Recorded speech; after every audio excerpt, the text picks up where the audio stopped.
Boys, we're back again for another one. Scotty, you know what's so funny? You're now wearing a t-shirt and MG and I are in like hoodies and jumpers. I know. Hold on. I'm just saying it's 19 degrees here today, and it's just getting lighter and lighter. It's light at about 5 a.m. now, and it stays reasonably light till about 9. And apparently, it gets lighter later. Like it'll be, reasonably light until close to 10 o'clock in about a month's time. It's crazy.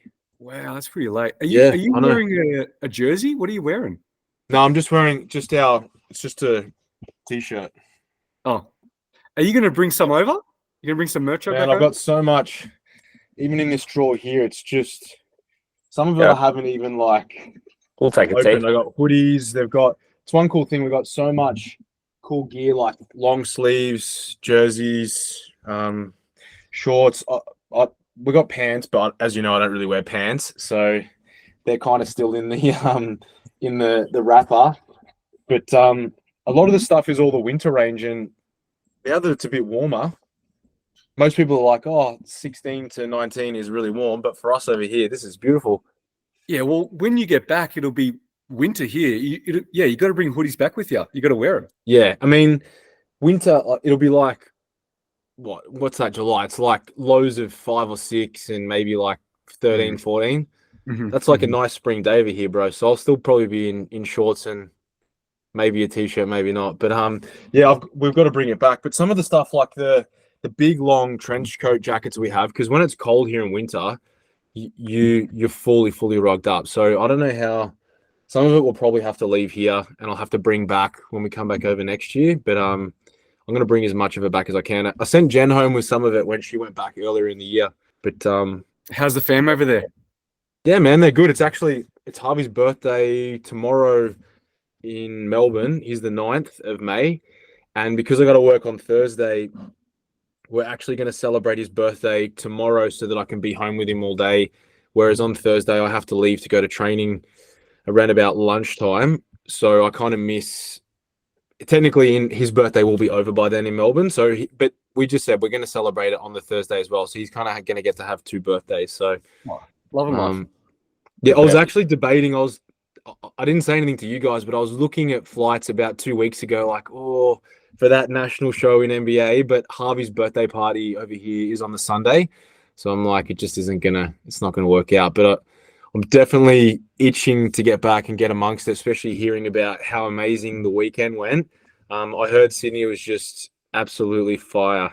Yeah, it was epic, man. Like, it was better than what we expected. And obviously, having MG, my best mate, with me all the time was absolutely amazing. But we did miss you because there's a lot of things that we do, when we're traveling and we're together and we're eating and we're having a laugh. And the other things that, I'm really eager to get you a part of, because we just have a laugh. Like, there's a lot of memories being made along the journey, along the time that we're spending together. And even MG and I, we spent a lot of time doing athlete check-ins the day before. We got to meet absolutely every athlete.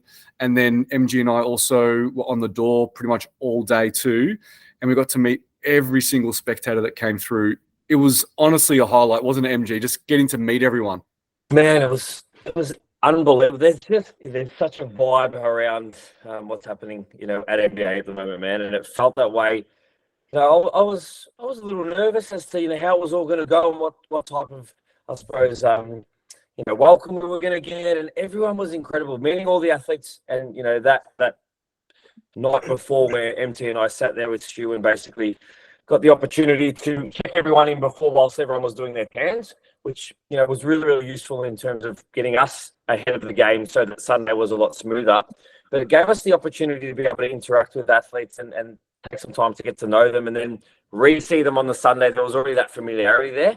But I think the biggest thing that, we both got feedback on multiple occasions was from people who were there to watch, just about how welcoming it was, and how, having a director on the door there to greet everybody was just made the coaches feel more welcome and made the athletes feel more welcome, and multiple people in the crowd made mention of it too. But there's a lot of great things happening in that federation. You guys should be so proud, man. I've got to say, the vibe on the day, the quality of the athletes, the size of the show, the vibe of the crowd, having, Scotty was there DJing, which was amazing. And the the current mixture of crew that's there, when you take into account, Alex with Next Gen, and of course Charles, who's just, gotta say, I put it on my story today, didn't I? One of the best photographers in the world. One of the moments we went out for dinner on the Saturday night before. Once we got everything sorted, we went to a nice Lebanese restaurant, and I just sat there kind of fangirling Charles's Instagram page, and it went like this. It was like 3 posts in a row. It was Sean Roden the year that he won the Olympia with a photo of Charles, like they were hugging each other.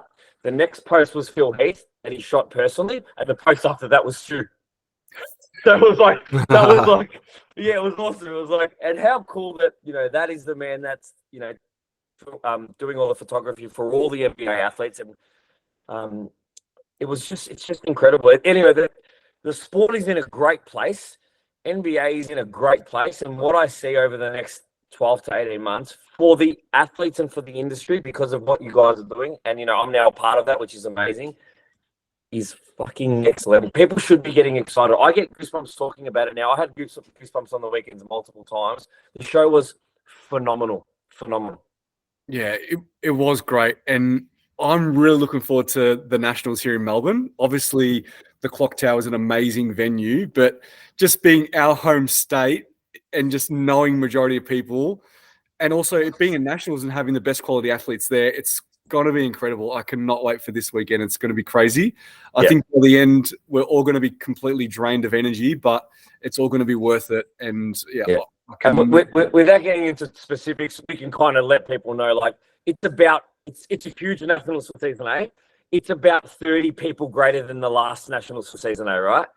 Yeah. So far, we've broken every record that we previously set in last season A. So from an attendance and also from a competitor perspective, which is great because we've heard feedback that other feds have actually had a smaller season or a more of a quieter season, where we've seen actually an increase from the previous numbers. So it just means that we're growing, and we must be doing all the right things, which is great. And to be honest, we couldn't do it without the support of everyone, right? Without the support of all the athletes and the spectators and people wanting to be a part of it. So we're incredibly grateful that people want to come to NBA, watch NBA shows, and also compete in NBA. So thank you to everyone. It honestly means the world to us. So yeah, I cannot wait to finish off season A and then start to prepare for season B. It's going to be nonstop. It's going to be absolutely nonstop. And there were multiple times on the weekend when, we had those moments like, man, can you imagine when Scott's in it? Like when you're back? Because it was just like, it was amazing. But knowing that you're going to be there was like, we had those moments of like, when you get back, it's going to be like level up again, man. It's going to be so phenomenal. I can't wait. Even speaking to you boys, obviously you guys gave me a ring. You gave me a ring on, I think it would have been your Saturday night, yeah? You just been out for dinner. And yeah, I'll be lying if I said I just didn't have just itchy, like, I just can't wait to get back and get amongst it. It just looked incredible to get around, to do something that you're so passionate about, with, your inner circle and people that, are your closest friends. I think it's going to be incredible. And as you said, we've elapsed everything that we've done previously in previous seasons. And I don't think it'll be any different in season B. I reckon season B is just going to be, it'll be the coming out party. It's going to be massive. Some of the stuff that we have planned, it's so exciting. Yeah. I wish, and like the only winners are going to be the industry, and like anyone that's listening, having seen firsthand the amount of effort that's going in behind the scenes to make one show so good it's countless hours, right? Everything is being considered and thought of and processed, and if it's not happening now, it's probably in the pipeline already. And like, it just makes me so pumped for the future, man. Yeah, I can't wait. What's funny is we got a question that says, are you guys living the dream, or is it constant work and too much travel? It's everything. It's constant work. It's too much travel, but we're living the dream. Honestly, loving it. Like I said to Scotty in my check-in with him, I said, I'm running on fumes, basically. Haven't had a lot of sleep over the last couple of weeks in season A, but it's all worth it, and it's going to be over soon, and it's all going to be good. But it's a lot of work, and also it's coaching. Like we come back, we had that full weekend with not a lot of sleep. Got back Sunday night. I think got to bed, unpacked, maybe at 11 p.m. wake up the next day, check-ins for 2 days straight. And now we're running the potty, right? So I've done, coming off the back of the weekend, check-ins for 2 days straight into the potty now. And then tomorrow is going to be peak week updates and programs and new clients, and it doesn't stop, but we love it. We absolutely love it. So I can't wait. But yeah, it's a lot of work, but it's definitely worth it.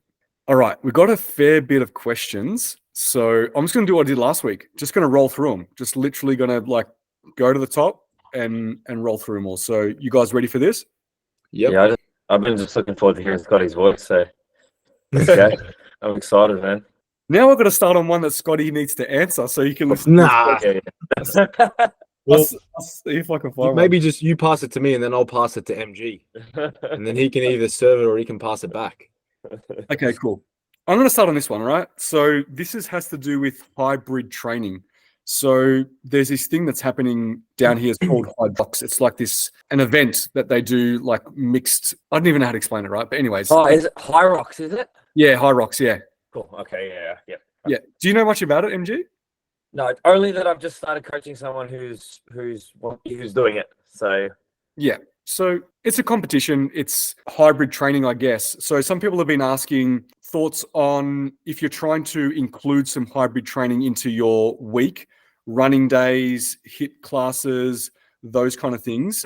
Can it impact hypertrophy? So how would you put it together, Scotty? If someone needs to do some runs, some long distance, some short distance, they also need to do some HIIT days, some high intensity days. Can it affect their hypertrophy? Yeah, so I have only just started to hear about this a little bit as well. Similar, one of my athletes was asking questions about it, and I didn't really know too much. I had to just do a bit of Googling and find out what it was all about. But it's more or less, it's just when you're talking about training for it, it's just what we would refer to as concurrent training. So, I mean, we do that with professional athletes. We do that at the club all the time. So basically, you're splitting up your resistance training, and then you're pairing that with some aerobic or anaerobic based training. Yep. Now, from what I gather, and again, I'm not an expert on this new training modality / competition, it's kind of blending it all together. So it's kind of like it's not CrossFit, but it has some of the elements of it, from what I understand. So if you are a hybrid athlete, which is someone we'd refer to who enjoys, they're a lifting enthusiast, but equally they enjoy, cardiovascular training, I think you just need to be structured in terms of how you periodize your training. So usually if you're training on the same day, we would recommend, well, this is how I would normally prescribe it. We normally have if it was a HIIT style training, or if it was a running based stuff, that would normally take place in the morning, and then you would lift in the afternoon. And again, you would structure your nutrition intervention around optimizing both of those. So if you had, say, you might have someone that's trying to be fitter aerobically. So in the morning, you may restrict carbohydrate when they go to complete that session, so that they're training what we would refer to as low, because when you're in a low state of carbohydrate availability, you upregulate some of the proteins that are responsible for mitochondrial biogenesis. And what that basically means is just it helps increase the size of your mitochondria, or to create more mitochondria. And mitochondria are what produce ATP, and ATP is the body's energy currency. So by training in a low carbohydrate state, you upregulate some of those proteins in particular. And this is probably getting a little bit too nerdy, but there's a key protein called PGC1 alpha. And there's a lot of hype around that. If you're anyone that's looking in the, if you're following cycling or aerobic or marathon training, and researchers have found, and it's been around for a while, but you can heighten the signaling response of this protein if you are training in a low carbohydrate state, or if you then complete a session and then you restrict carbohydrate, it elongates that cellular signaling response. So let's say that was your goal. You may restrict carbohydrate, maximize the training adaptation, and then when you finish that, if you're planning on training weights in 5 or 6 hours afterwards, we obviously know for resistance training, we need carbohydrate as a substrate to fund that training. So then you might look at allocating your carbohydrate stores around your resistance training. And so some of the footballers and rugby players and mixed martial artists that I work with, we use that method so that when they're looking at trying to maximize adaptation for the aerobic side of things, then we will allocate certain macronutrients around that training window, and then we're looking to maximize our resistance training. We obviously allocate certain macronutrient delivery around that as well. So hopefully that kind of answers it. But basically, just split your training up. Make sure that you've got ideally a 4 to 6 hour window between the two, and then make sure that your nutrition intervention is tailored around maximizing the response that you're trying to get from your training. So there was another question or part to the question, and it was more about, should you be at kind of maintenance during that time from a calorie perspective? What do you think that would be the best? Do you want to be in a surplus, a maintenance, or a deficit? Like which way would you want to be during that? I guess it depends on, what is your goal. If you're trying to build new muscle tissue, if you're trying to maximize adding new tissue, then you know that you're going to need to prioritize an energy surplus. But an energy surplus doesn't have to be excessive amounts of food. Although if you are a concurrent athlete or a hybrid athlete that's doing, double day sessions, you're going to need to feed more food. And so if you're not focusing on, let's say that your goal is not to improve aerobic performance, then you may need even more carbohydrate, because if you're doing just HIIT style training, then carbohydrate is going to be the preferred substrate that's going to be utilized during a session like that. So if it would just come down to how often a day are you training? What are the durations of that? Hopefully you're wearing a heart rate monitor so that you can get an idea of what accurate expenditure is. So if you're wearing say a polar watch, and the sterno piece, so that you can measure exactly calories expended, you're tracking your weight training, you're tracking your scale weight, and that would give you an indication of whether you need more. On days that you have a double session, you probably need more food. On days that you don't, you can probably afford to eat a bit less. But then if you're enhancing the inflammatory response by a lot of training, then you may need more food on the rest day to help facilitate recovery and adaptation. So there's so many moving pieces to it, but I think you just need to prioritize. If your goal is to just maintain composition, get fitter, get stronger, then you probably just need to be, I would say, maybe just in a slight surplus, like maybe 5% above, 10% above maintenance.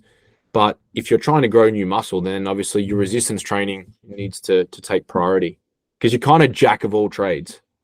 Yeah, awesome. MG, did Scotty deliver on? Like a boss, man. Absolutely amazing. I was going to say, bro, I might have missed something. So no, that was phenomenal, man. I was soaking that up like I was loving that. Can you just tell me? I want to dig into it a little bit deeper, just for a tiny bit. But can you just tell me what the name of that protein was again? Because that was the best name. PGC1 alpha. Oh, that's just the sound epic. I love that. PGC1 alpha. We should get that on a t-shirt. That's freaking awesome. I want to ask this, Scotty.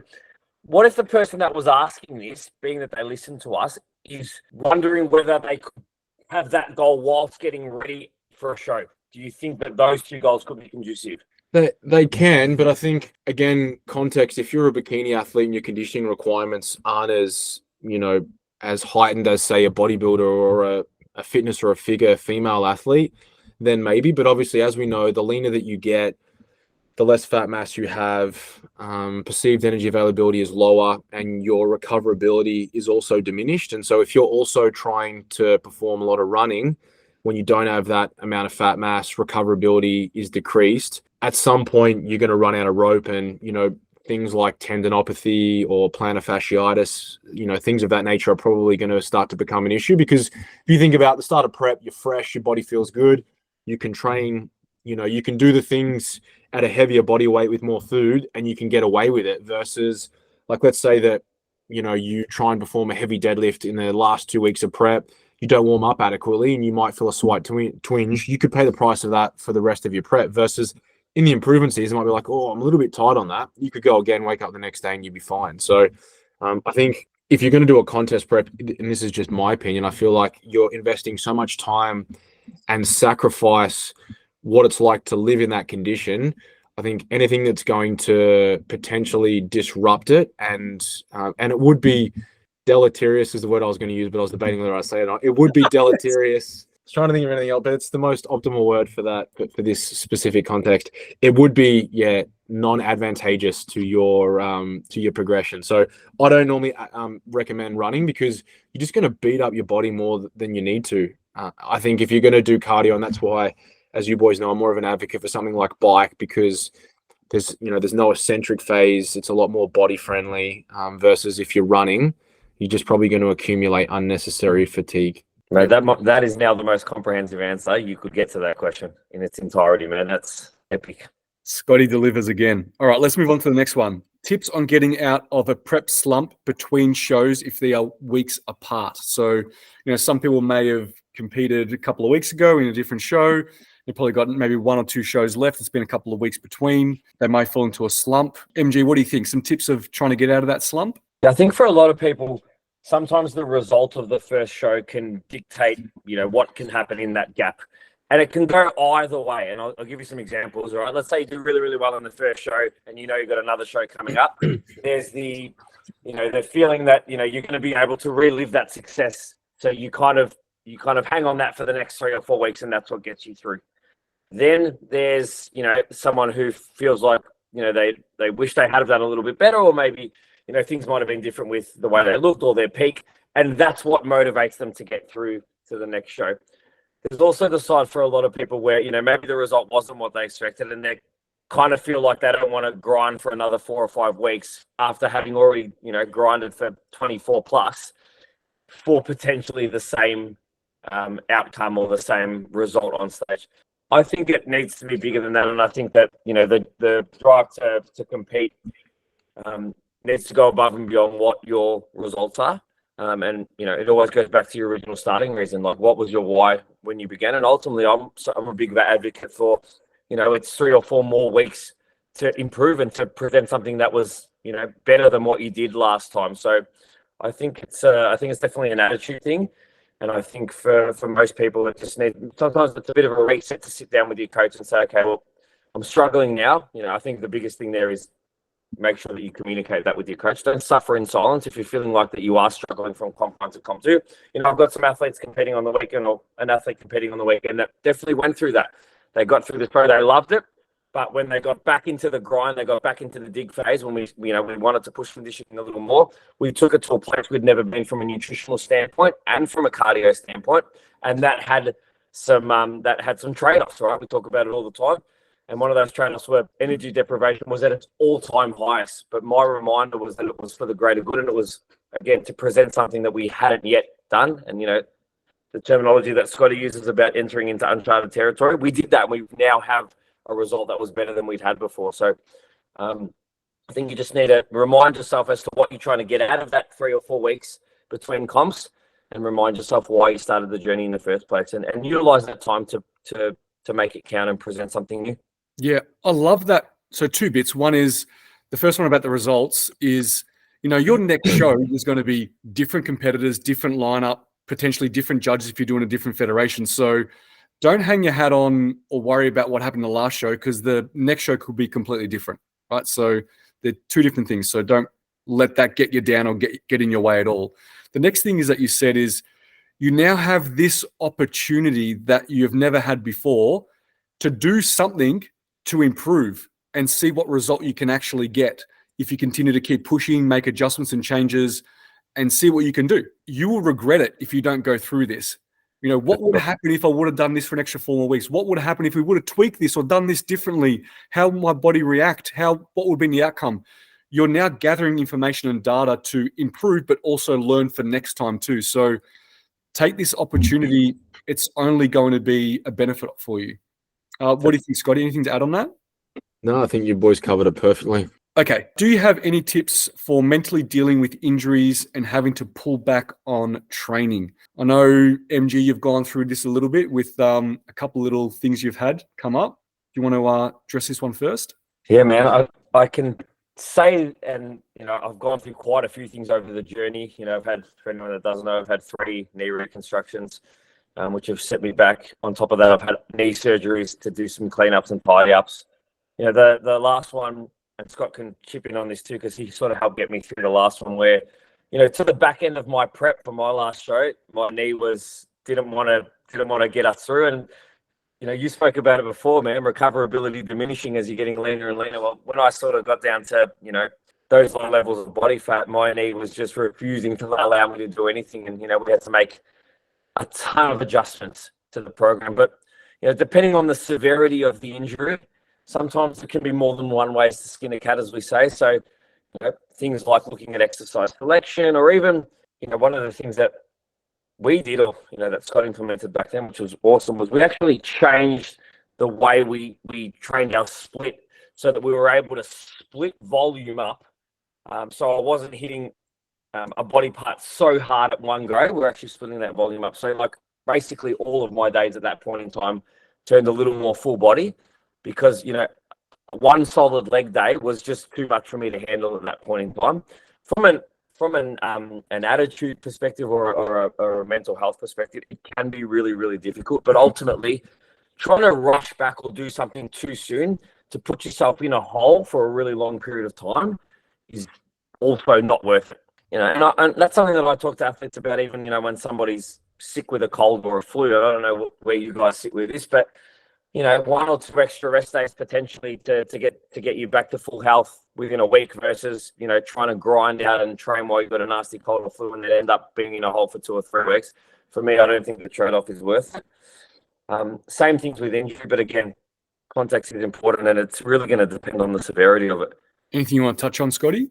No, I think MG covered it really well, and he's probably the best person to speak on this because, as you just gave a bit of a little breakdown of what he's encountered over the time. But yeah, with his contest prep, we definitely had to troubleshoot, and I think it helps if the athlete is mature enough to understand that it's not, why is this happening to me? Like, I don't even think I've ever heard MG complain once. He just embraces it and obviously understood this is what we're doing, this is the situation, and this is what we need to do to troubleshoot. And this is the thing, the best physique coaches, the best athletes, they're always able to troubleshoot and auto-regulate on the fly. So there's definitely an element of that. I think in bodybuilding, sometimes there can be, and I think just even in elite sport, a badge of honor to, I'm injured or I'm hurt, but I'm just going to try and push through. And I think if you look at things, you can step back and take a little bit more of a longitudinal view. Okay, if I do this, what is the outcome that I'm going to see, not just acutely, but also in 5 days time, 7 days time. And so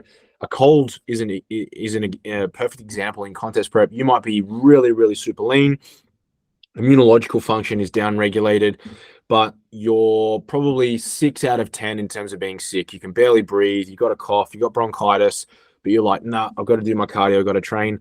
We know that is actually going to elongate how long you're going to be sick for, versus if you take 2 or 3 days and you do nothing and you just rest, maybe your food comes back up.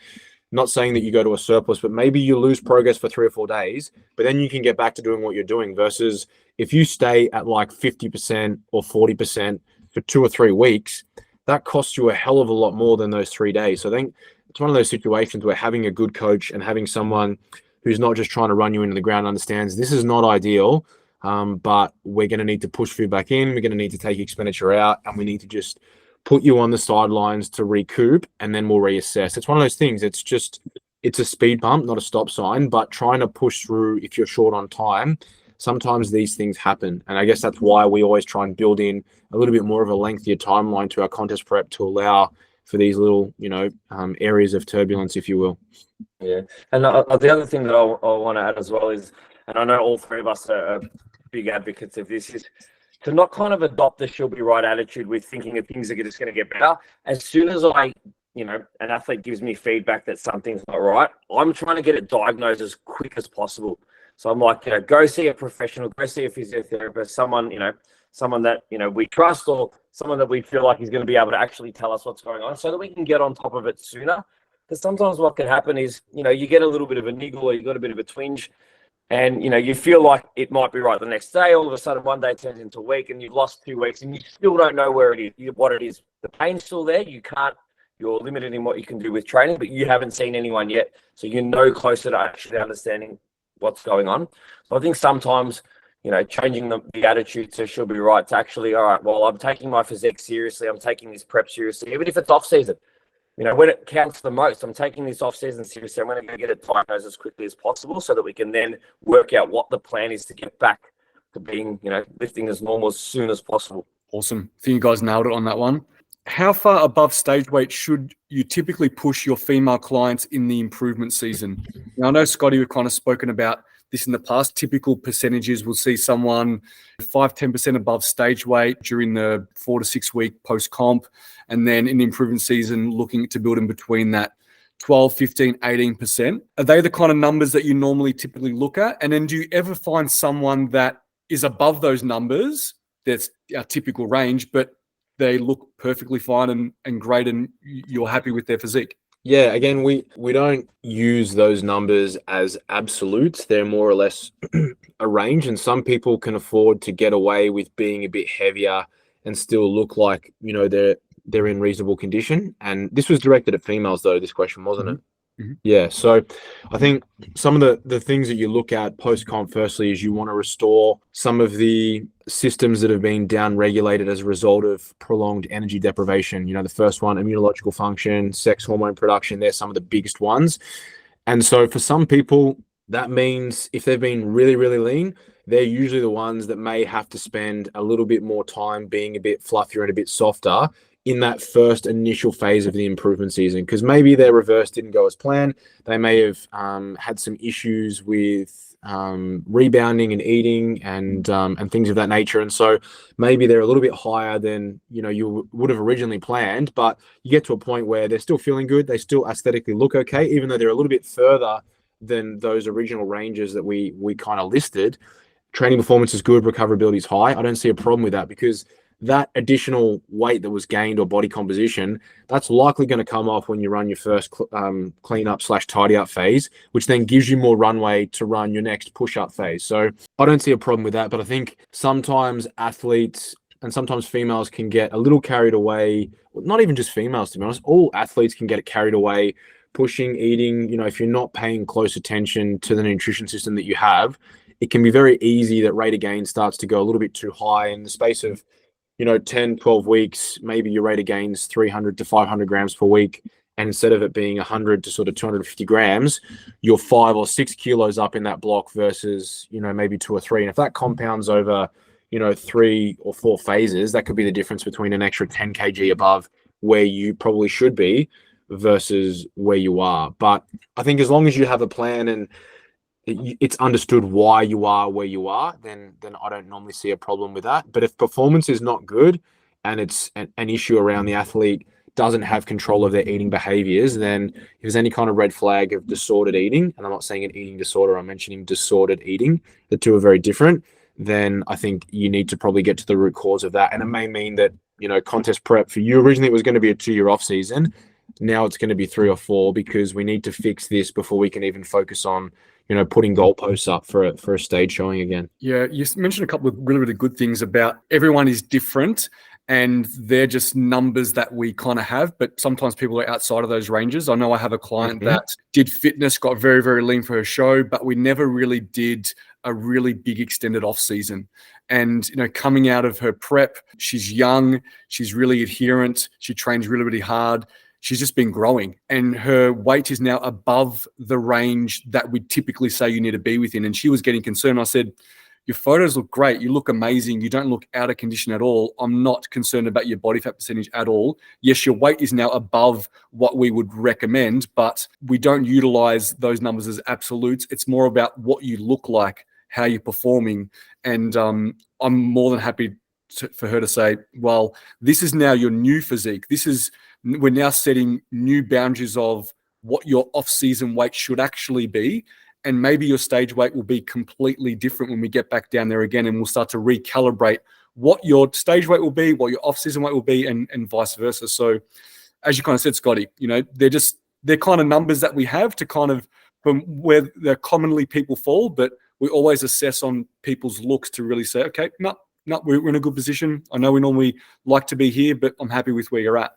Do you find that 2MG, that sometimes we give those ranges, we've got those numbers, that there's some outliers outside of that? Yeah, man.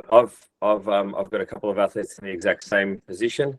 And again, sometimes I find that, you know, I'll push an athlete up to a weight that, you know, maybe just outside the range. And then all of a sudden, that's the weight where they just start to dominate in the gym.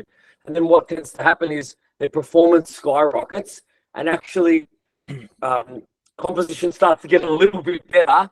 Weight still stays the same, but their performance starts to go up. So, yeah, it's definitely just so individualized when it comes to that. I think it's good to have some ranges for any coach as a metric, especially when you're starting out, to have some guidelines as to, all right, my athlete is now at that percentage above stage weight. How do they look? that might be your first metric to have a look and see, actually, they look great. We're going to push it a little bit further. So I think it's important to have some baseline numbers, which, you know, we've mentioned on here many times, but definitely be able to coach and analyze on the fly. And remember, we give those percentages based on someone being in condition at that stage weight too. And that's what we normally go off. I think the other thing, just on that quickly to touch on, that we probably didn't cover is the ability of an athlete to diet down, and everyone is able to liberate fat mass at different rates. You have some athletes that, you know, it takes them a little bit longer to get in shape. And then you have others that respond, you know, really, really quickly. And so they may be outside the scope of, you know, you shouldn't really drift more than sort of 18, whatever it is, percent composition above where you body weight, above where you want to land your plane. But you may have that same athlete, and so your targeted rate of loss in an initial fat loss phase might be like 1 to 1.2% or 1 to 1.5% of body weight. But in a 4-week block, they may be able to pull off like 2.5%, 3%, very uninvasively. Performance is amazing. No issues with hunger, satiety. And so, yeah, they may be a bit heavier, but also they may be able to just, you know, get in shape just as quick. And so they may be 5 or 6 above the norm in terms of their off-season load. But when they enter that first 4 or 6 week block, they may even end up being ahead of where your average competitor is on that timeline based on their ability to respond to an energy deficit. Yeah, really, really good point. That's awesome that you brought that up for sure. All right, next one. Thoughts on NBA bikini judging? One of the girls that came first had some abs and dense legs. What is the look they go for? Now, look, I'm not too sure. They're obviously talking about the NBA Sydney show, I'm assuming. I'm not too sure whether this person was physically there or they were looking at photos and things like that. So there's actually massive difference between physically being there and looking at photos. But I can say in general that NBA bikini is a little bit more than an ICM bikini. So a little bit more muscular, a little bit more conditioned than an ICM bikini. So just keep that in mind when you're looking at it. You know, we always say that an NBA bikini athlete can translate closer to like an IFBB bikini, like in that direction. We're probably closer to that than what ICN is. So just remember that when you are looking at an NBA bikini athlete. Anything you want to say on that, MJ? I'll just say, let's just, like, if you use Sydney show as an example, the overall winner, Jessica, if you go online and have a look at, 99% of the photos, you'll see she's got this great physique, by the way, rock solid oblique line, no separation in the abs. Right? Maybe if she was to not pose like a bikini athlete and stand and look, maybe do like a hand above her head, or really squeeze her abs in a photo, if you go on her Instagram, sure, she's got abs. But if you look at, all the photos online, she presents a perfect bikini look. And that is that really, really sharp oblique line. Maybe in some movements or transitions, you may be able to see a little bit of outline. But in the final pose, on both front and side shots, there was no ab separation. So I think, that for me is the ideal bikini look. I really do love, a really detailed side shot. There was that little bit of line separation from where, the outer part of the quad is, a little bit of a line through the glute in the side shot as well, a nice amount of glute to hamstring time, but certainly there was no separated six-pack. And that was the overall winner who took out pretty much all of her divisions. Jessica was the name. She had a great physique. So I think you might be right, MT. Maybe there was just a photo or you saw something on a live maybe, but for the most part, her presentation was without any separation. And look, even if a bikini athlete has abs, she might get marked down, but maybe not to a point where then she loses her placing. So you got to remember that too, is there's not everyone that's perfect and it's always based on points. So you've got to remember that too. Yeah. What are your thoughts on pulling out creatine on peak week? Is it beneficial at all to keep it in or pull it out? My coach has me reducing my intake from 5 grams to 2.5 grams in case of any retention that I may be holding. Scotty, this one's up your alley, mate. I don't know why you would need to reduce it unless you're having any kind of gastrointestinal duress, assuming that you haven't just done an acute loading dose and you're trying to saturate muscle creatine stores. I think otherwise there's no reason why you would do that. You're storing fluid intracellularly. So if anything, by taking creatine out, and again, 3 grams to 5 grams in terms of a dose, to be like perfectly honest, is not really going to make a difference at all. But eliminating it completely, if you do that in the lead up over 7 days, then it definitely may, in terms of storing less fluid, your body weight may definitely come down. But again, that's not as a result of adipose tissue. It's as a result of fluid that is leaving the muscle. So I don't recommend you would do that unless this coach maybe knows something around that that I'm not aware of. I'm not saying that I'm like that I know everything, because I don't, but I don't think that would be a wise decision. There's no real need going from 5 to 2.5. If you're a female, 3 grams as a maintenance dose is potentially enough anyway. We always recommend 5 because that's where most of the literature is in terms of saying 5 grams is a maintenance dose, but I don't think that you need to do that. I just don't know why people are still mucking around with things that aren't really that important. I think if you were looking at trying to get someone to make a weight cap, that may help if you're trying to drop body weight, but equally there's other ways to do that via reducing fiber, low carbohydrate in the lead up to it to reduce muscle glycogen stores. So there's better ways to do that. But my advice for anyone that's in a peak week is you want to keep things as consistent as possible. You know, the less that you do, the better. And equally, if you don't really know what you're doing, you don't understand the physiology behind, you know, trying to enhance the look, then you probably shouldn't do it. I'm not an expert with cars. MT knows a lot more about cars, but I don't play around with, if I think, I think this could be wrong with my car, I don't go then underneath the hood. I reckon I'm going to work out how I can try and fix it. And I probably wouldn't even ask MT, even though he probably could fix it. I'd pay someone who knows what they're doing to do it. So I think if you don't really know what you're doing, you're better off just keeping things the same. Awesome. I'm actually going to move straight to another peak week topic. When would you typically pull intense training during peak week to eliminate muscular fatigue and water retention? Scotty? I think you'd use the subject because, again, everyone's going to be different. But usually, as we're getting closer, I don't think there's anything wrong with keeping intensity high. It's probably more volume that is causing the fatigue, unless you're talking about systemic fatigue as a result of heavy, big compound movements. But usually, I would usually remove them. The last big heavy leg day is probably going to be like the weekend before, unless you've got someone that typically suffers from excessive edema, especially in the legs where they tend to hold and pull fluid there. But I think you still want to keep intensity reasonably high because, especially when you're pushing in more food, I think one of the worst things you can do, you're pushing in more food, and then if you're just going to do nothing and sit on the couch, you need to move that carbohydrate around.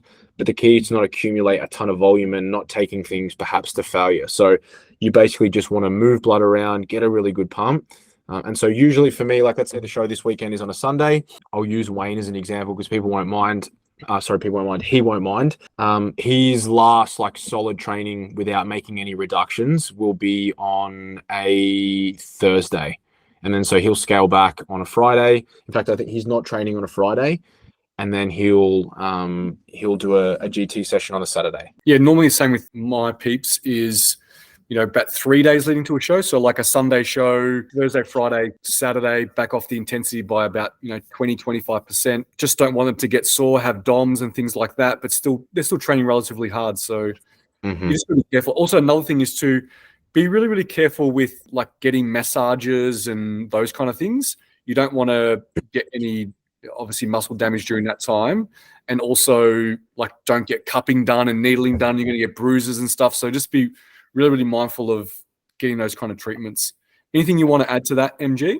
I'm exactly the same. But I think I've mentioned this before. Me, for example, I get a heap of leg fluid when I train legs. Like me with just 2 or 3 really good sets of leg extensions and all my details completely gone. And it typically takes me, a couple of days to get them back to normal. So that's just something that I, utilize with my athletes as well. As I typically make my last leg day normally Monday always. I may do some light leg extensions and ham curls in a GTS session, maybe on a Thursday, but pretty much Thursday onwards from a Sunday show, there's nothing lower body at all. But again, I know that about myself because, I've been doing it for years and I keep track of how I look after certain sessions. So, you should have a pretty good idea as to, the sessions that give you the most amount of inflammation or fluid retention, and just be smart enough to steer clear of those too close to the show. Awesome. I'm actually going to jump straight into a PT coaching related question. Should face-to-face PTs count clients' reps or get clients to count their own reps whilst doing the PT, and the coach gives more form corrections, etc.? MG, you still do PT. So what do you think you should be doing when you're training someone? Should you be counting their reps, form correction, bit of both, or only one or the other? All of it, man. Mhm. You should be motivating, encouraging, picking up anything from a form perspective. And I count their reps too. Like, I've got a really easy way. Sometimes you might be form correcting. And, I've said this before too. I'll use my hands and while they're doing the rep, I'll just throw a finger so I can keep counting and know where they're up to. But there's nothing worse as a coach when an athlete's like, how many more? How many more? It's like, well, should be able to facilitate both. I think form is more important than just counting reps, but I think that you can manage all of it. The other thing that I always say to my team as well, man, is to never become just a rep counter. Right. If all you're doing during a session, and this is for anyone who's, maybe new in the industry or, trying to level up their face-to-face game, is think of yourself as a coach, not a rep counter. If you get through at the end of a session and you feel like all you did for that athlete was count reps, maybe you need to be giving them a little bit more value. Ultimately, what you charge for a session, your client needs to feel like the perceived value is there, right? So if you charge $70, $80, $90 for a session, have you been able to provide that in value over the 45, 60, 75 minutes, whatever the session goes for? For me personally, if I'm going to pay you $75 and all you do is count my reps, that to me is not value for money. So you want to find a balance of everything. You want to be able to facilitate the counting of reps whilst coaching and giving feedback, whilst motivating that athlete to make them not only train harder, but feel really good about what they're doing. And that's, to me, is how you tick off a really good PT session. Awesome. Anything to add on that, Scotty? No, I think you nailed it. It was perfect. Yeah, agree. Do you think training to failure is better than doing 1 or 2 reps in reserve? New research shows and seems to favor not training to failure. Keen for your take. Scotty, what do you think? I'm guessing new research, this person's probably referring to Martin Raffaello's study. Have you boys read that? No, not yet. No. It was a good study. It was within subject design. So basically they were looking at the difference in training to failure versus training in close proximity to in reserve.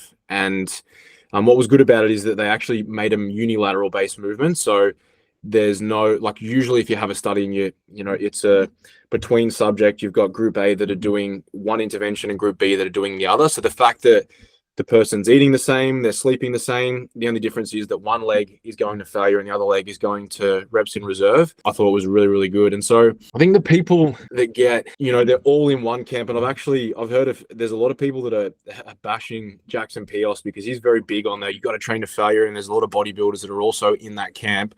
Again, I think context is super important, because if you take every single set to failure, then absolutely you're going to accumulate a lot more neural and obviously peripheral fatigue as a result of that. So that will likely affect your ability to probably achieve the total amount of volume that you could get if you didn't train to failure on every set. But the caveat to that is, and this is where, and I'm in both camps, I think if you're doing, let's say that you're doing 3 sets on an exercise, you're doing you're doing 2 top sets, let's say a set of 6, 2 sets of 6 to 8, and they're within 1 or 2 of failure.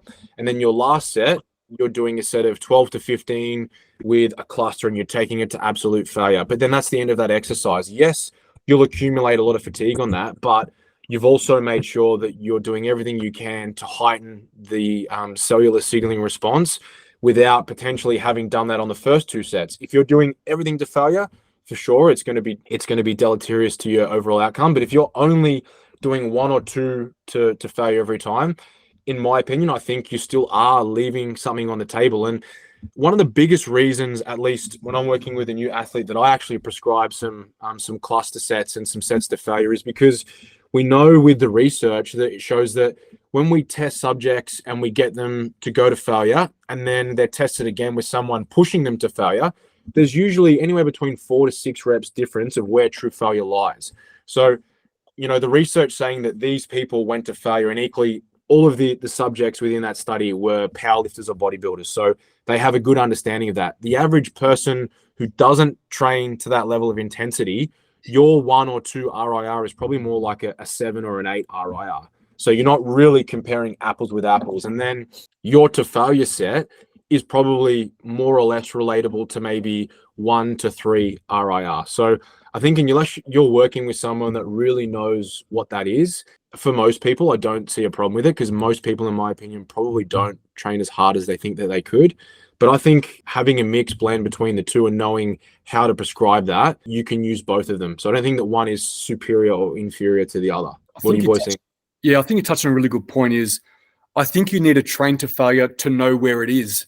And then once you think you have a good idea of where it is, then maybe you can start to utilize reps in reserve. And I think that's the inherent problem there. And I know you said that the subjects were powerlifters and bodybuilders and not regular people, but we know powerlifters and bodybuilders that don't do that either and don't know where their failure point is. So I think everyone needs to just recalibrate where their failure point is so they know if they are going to be prescribed reps in reserve, they actually are sticking to what true reps in reserve are.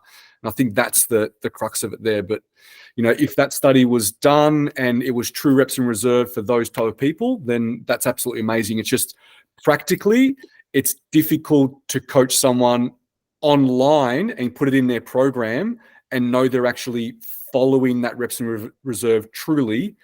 If you just tell them train super hard, train to failure, you're pretty much going to get them on the money. If you're a face-to-face PT, that's even better because you're there and you can literally push them and test them and see where it's at. So, we're in an environment where we can't have our trainer, our coach with us all the time. And then we have to then program things in and make sure they're getting the most out of it. So it's difficult sometimes, especially for me, I don't know about you guys, but you probably feel the same, is to write those kind of things in a program and think they're going to be followed and they're going to be, it's going to be optimal. So it's great research, but we just got to really have a look at some of the practicalities sometimes. And I think that's why, as you said, a blend of both is great, but I think we need to know where failure is first before we can start to utilize the other one. And that's what I mean. Unless, and one of the reasons they were able to gauge that is that I assume they would have used like Gym Aware or a velocity-based kit to be able to assess the cadence of each rep. And that's why, I've been really big on this for a long time on, speaking to my athletes, and I get them to send through videos on their sets that I want to see each week. Unless the cadence of your concentric phase is changing drastically in terms of the velocity of the repetition, unless it is slowing down, then the likelihood is that it probably isn't your last rep. And that is one of the easiest ways. If you're a PT and you want to assess where someone's failure is, look at their last rep and look at the 2 reps before that. If they look pretty similar, then the chances are that that wasn't their last rep and it wasn't failure. And I think even if you don't have a coach and you're looking at assessing, where does it lie? Like sometimes in the moment you think, wow, that was failure. I could have only maybe got one more. And you watch it back on the video and it's like, wow, that moved really, really quickly. I probably had more to give there. It was just that, being uncomfortable, perhaps got a hold of me as opposed to, like I say, learning to get comfortable being uncomfortable. And that is a skill that is learned over time. Not everyone possesses that. So I think the easiest way to be able to gauge that is watching it back, looking at the cadence of the repetition, and then, every now and then, running a testing block and just taking a set to failure and see where it lands. And sometimes you'll be really surprised if someone had a gun to your head or someone said, I'll give you $1 million for every repetition that you find past this point.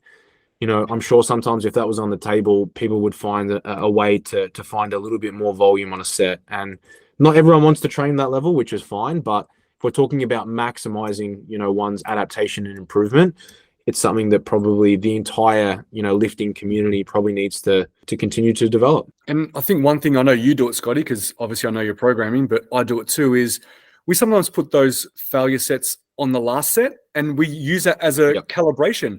Like, okay, you're now on the last set, go to failure, see where you land. And if you land well above the reps that you were doing for the first 2, well, next week you need to recalibrate, right? So sometimes we program those things in to kind of teach the athlete on where failure actually is so they can recalibrate every single time, every single week to make sure that they are training as hard as they possibly can. Mm-hmm. All right, I think that's a good spot to leave it. Scotty, enjoy your day. Enjoy the nice sun and weather that you're having over there. And I'm really, really keen to obviously see everyone this weekend. If you're coming down to NBA Nationals in Melbourne, come say hello. I know MG will be there too and Scotty will be there in spirit.